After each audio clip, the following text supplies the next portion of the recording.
قرآن کسی کے اندر اتر جاتا ہے، اس کے اندر ایک تبدیلی آ جاتی ہے، بالکل بدل جاتا ہے انسان اندرونی طور پر، اور یہ اندرونی تبدیلی ہے جو عالمی انقلاب تک ممتد ہو سکتی ہے۔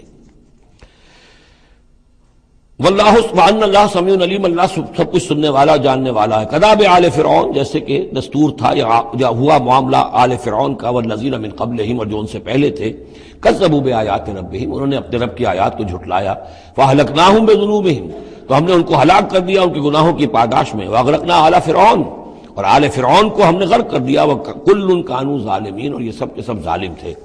ان شر الدواب عند اللہ الذین کفروا فہم لا یؤمنون، بدترین چوپائے اللہ کے نزدیک یہی لوگ ہیں، اللہ کے نزدیک جو کفر کرتے ہیں اور وہ ایمان نہیں لاتے۔ یعنی وہی جو آیت ہم پڑھ چکے سورہ اعراف میں کہ یہ لوگ انسان نظر آتے ہیں، حقیقت میں انسان نہیں ہیں۔ لہم قلوب لا یفقہون بہا ولہم اعین لا یبصرون بہا ولہم آذان لا یسمعون بہا اولئک کالانعام بل ہم اضل،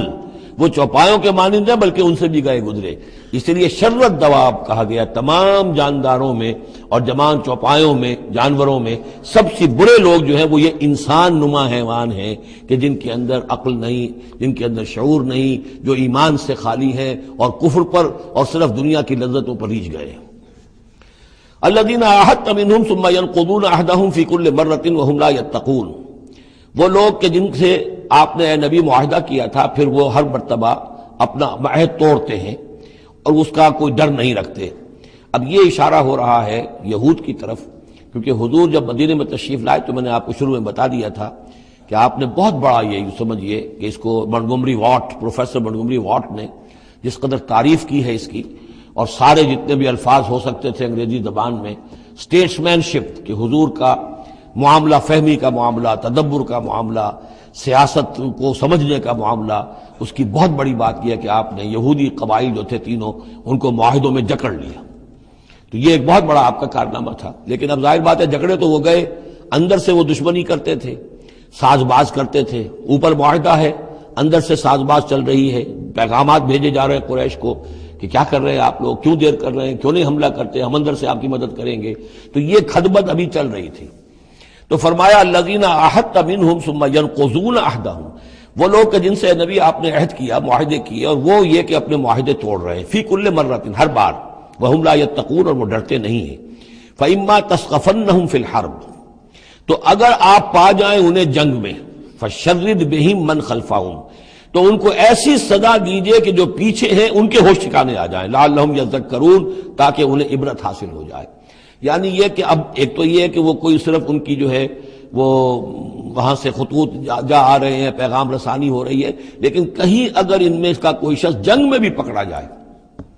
واقعتاً وہ جنگ میں شریک ہو جائے، قریش کی طرف سے آ جائے اور پکڑا جائے، تو پھر اس کو وہ سزا دیجئے کہ جو ایک کی سزا جو ہے وہ سینکڑوں کے ہوش ٹھکانے کر دے۔ یہ ہے مطلب۔ وَإِمَّا تَثْقَفَنَّهُمْ فِي الْحَرْبِ فَشَرِّدْ بِهِمْ، ایسی سزا ان کو دیجئے من خلفہم کے جو ان سے پیچھے ہیں ان کے بھی ہوش ٹھکانے ہو جائیں، لعلہم یذکرون، شاید کہ پھر وہ نصیحت پکڑ لیں۔ وَإِمَّا تَخَافَنَّ مِنْ قَوْمٍ خِيَانَةً، اور اگر آپ کسی کو قومی سطح پر اندیشہ ہو جائے آپ کو کسی سے کہ وہ خیانت پر اتر آئی ہے، یعنی ایک ہے انڈیویجول ایکٹس،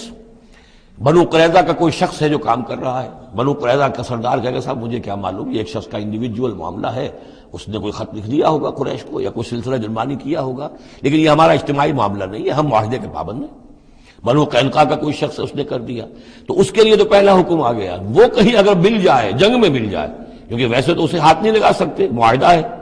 ان کے ساتھ، تو معاہدہ ہے، اس کو کیا سزا دیں گے، لیکن یہ کہ جنگ میں کہیں آ جائے، اتنی جرأت کر جائے تو پھر اس کو وہ سزا دیجیے گا کہ جو پیچھے بیٹھے ہوئے ہیں، جو ڈورے ہلا رہے ہیں، تارے ہلا رہے ہیں، ان کو بھی ہوش ٹھکانے آ جائے۔ لیکن یہ کہ اگر آپ کو اندیشہ ہو جائے کہ کوئی قبیلہ جو ہے وہ خلاف ورزی کرنے پر اتر آیا ہے، خیانت کرنے پر اتر آیا ہے، وَإِمَّا تَخَافَنَّ مِنْ قَوْمٍ خِيَانَةً، کسی کی طرف سے خیانت کا آپ کو اندیشہ ہی ہو جائے، فَانبِذْ إِلَيْهِمْ عَلَىٰ سَوَاءٍ، تو پھر پھینک دیجئے ان کی طرف کھلم کھلا، یعنی پھر معاہدے کو ایبروگیٹ کیجئے، کہہ دیجئے کہ آج سے ہمارا کوئی معاہدہ نہیں۔ یہ نہیں ہے کہ معاہدہ بھی قائم رہے اور آپ ان کے خلاف اقدام بھی کر دیں، یہ صحیح نہیں، اس لیے کہ یہ مقام جو ہے اخلاقی اعتبار سے بھی غلط ہے، اور خاص طور پر آپ کا مقام، مقام نبوت، اس کے اعتبار سے کسی درجے میں بھی نہیں ہے کہ کسی قوم کے ساتھ معاہدہ بھی ہے، آپ کو اندیشہ ہے کہ وہ خیانت کر رہے ہیں، تو آپ کھلم کھلا اعلان کر دیجئے کہ آج سے میرا اور تمہارا کوئی معاہدہ نہیں، پھر اقدام کیجیے۔ لیکن یہ کہ بغیر اس اعلان کے کوئی اقدام کرنا ان کے خلاف، یہ در حقیقت اللہ تعالیٰ جو اخلاق چاہتا ہے اہل ایمان کے، اس کے منافی ہے۔ وَإِمَّا تَخَافَنَّ مِنْ قَوْمٍ خِيَانَةً فَانبِذْ إِلَيْهِمْ عَلَىٰ سَوَاءٍ۔ اصل میں یہی وہ بات تھی جس کے حوالے سے مولانا مودودی مرحوم نے 1948 میں یہ جو جہاد کشمیر اس وقت ہو رہا تھا اس کے بارے میں رائے ظاہر کی تھی کہ ہندوستان کے ساتھ ہمارے سفارتی تعلقات ہیں، بھارت کے ساتھ ہمارا سارا معاملہ معاہدات کے اوپر چل رہا ہے، پھر اگر یہ کہ معاملہ جو ہے دوسری طرف ہم یہ شکل کر رہے ہیں کہ وہاں پر جنگ کا معاملہ کر رہے ہیں تو یہ غلط ہے، شریعت کی روح سے، قرآن کی روح سے غلط ہے۔ ہمیں کھلم کھلا اعلان کرنا چاہیے، جو بھی ہو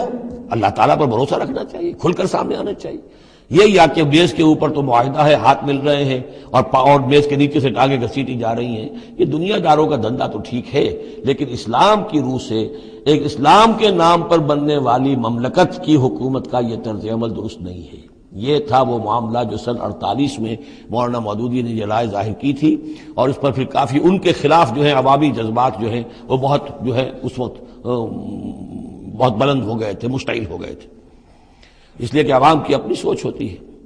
وَإِمَّا تَخَافَنَّ مِنْ قَوْمٍ خِيَانَةً فَانبِذْ إِلَيْهِمْ عَلَىٰ سَوَاءٍ، معاہدہ ان کے منہ پر دے مارو، ان اللہ لا يحب الخائنین، یقیناً اللہ تعالیٰ کو خیانت کرنے والے پسند نہیں ہے۔ وَلَا يَحْسَبَنَّ الَّذِينَ كَفَرُوا سَبَقُوا، اور نہ سمجھے وہ لوگ جنہوں نے کفر کیا ہے کہ وہ بچ نکلے ہیں، یعنی یہ کہ اب اگر کچھ لوگ بچ کے بھی تو چلے گئے نا، آخر 1000 کی نفری آئی تھی، انہم لا یعجزون، یہ جو بچ کر چلے گئے وہ یہ نہ سمجھے کہ وہ اللہ کو عاجز کر دیں گے، وہ عاجز نہیں کر سکیں گے۔ وَأَعِدُّوا لَهُم مَّا اسْتَطَعْتُمْ، اور اے مسلمانوں اب جب یہ نیا دور شروع ہو ہی گیا ہے تمہاری اس دعوت و تحریک کا، تو اب پوری طریقے سے اپنے امکان بھر سامان حرب تیار کرو۔ اعدوا لہم، اعداد تیاری کرنا،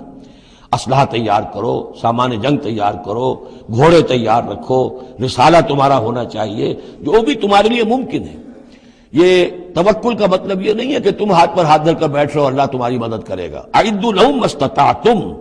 اپنی استطاعت جو ہے اس کی حد تک تو پوری تیاری کرو، من قوت،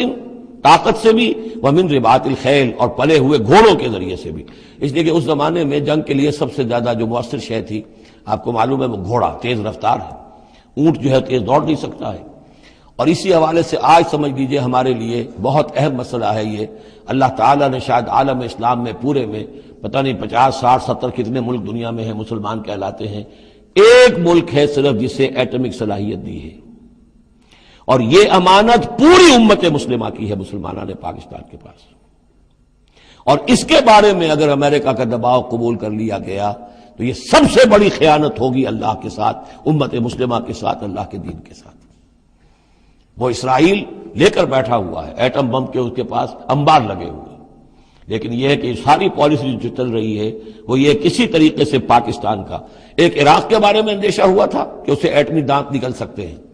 اس ایک مرتبہ اس کا وہ ایٹمک پلانٹ جو ہے اس کا بھرکس نکال دیا تھا، دوسری مرتبہ یہ کہ اس کا پورا بھرکس ہی نکل گیا، اگلا پچھلا کھایا پیا سب اگلوا دیا۔ اب پاکستان پر سارا دباؤ، ساری ڈپلومیسی جو بھی چل رہی ہے اس وقت، کان کھولنے کی اور آنکھیں کھول کر دن گزارنے کی ضرورت ہے۔ ہمیں حکم یہ کہ جو بھی اللہ نے تمہیں دیا ہے، تمہارا امکان، جو بھی تمہارے پاس امکانی طاقت ہے اسے سنبھال کر رکھو، ڈیٹرنٹ۔ اعدوا لہم ما استطعتم من قوت ومن رباط الخیل ترہبون بہ عدو اللہ، تاکہ تم اللہ کے دشمنوں کو اس سے ڈرا سکو، یہی ہے ڈیٹرنٹ، تو معلوم ہو کہ ان کے پاس وہ طاقت ہے۔ وعدوکم، اور اپنے دشمنوں کو بھی ڈرا سکو، وآخرین من دونہم، ایک تو ہے اللہ کے دشمن اور تمہارے دشمن ایک اور بھی ہیں جو ان کے سوا ہیں، ان کے پرے ہیں، انہیں تم نہیں جانتے، لا تعلمونہم اللہ یعلمہم، اللہ انہیں جانتا ہے، یعنی وہ مارے آستین منافقین ہیں، یہ تمہاری اپنی آستینوں کے اندر بیٹھے ہوئے ہیں، تمہیں پتہ بھی نہیں ہے کہ وہ لوگ بھی در حقیقت ففتھ کالمسٹ عنصر ہے کہ جو در حقیقت تمہاری تباہی چاہتا ہے، بربادی چاہتا ہے۔ وما تنفقوا من شیء، اب ظاہر بات ہے کہ اگر ساز و سامان فراہم کرنا ہے، اسلحہ فراہم کرنا ہے، اور ساز و سامان کے لیے جو ہے گھوڑے تیار کرنے ہیں تو انفاق کرنا پڑے گا۔ انفقوا مما رزقناکم وما تنفقوا من شیء فی سبیل اللہ یوفی الیکم، اور دیکھو جو کچھ بھی تم خرچ کرو گے اللہ کی راہ میں وہ پورا پورا تمہیں مل جائے گا، پورا پورا دیا جائے گا۔ وانتم لا تظلمون، اور تم پر کوئی زیادتی نہیں ہوگی، تمہاری کوئی حق تلفی نہیں ہوگی۔ تم دو تو صحیح، اب وہ پورے 2 رکوع ذہن میں لے آئیے جو سورہ بقرہ میں ہم نے پڑھے تھے کہ اگر کوئی شخص اللہ کی راہ میں مال خرچ کرتا ہے، فی سبیل اللہ خرچ کرتا ہے، تو جیسے ایک دانہ جو ہے وہ زمین کے اندر ڈال دیتے ہو، اس سے جو ایک پودا نکلتا ہے، اس میں سٹے ہوتے ہیں، 7 سٹے ہیں، اور ہر سٹے کے اندر 100 دانے ہیں، تو وہ ایک دانہ 700 دانے پیدا کر رہا ہے، اور اللہ تعالیٰ جس کو چاہے گا 700 گنا سے بھی زیادہ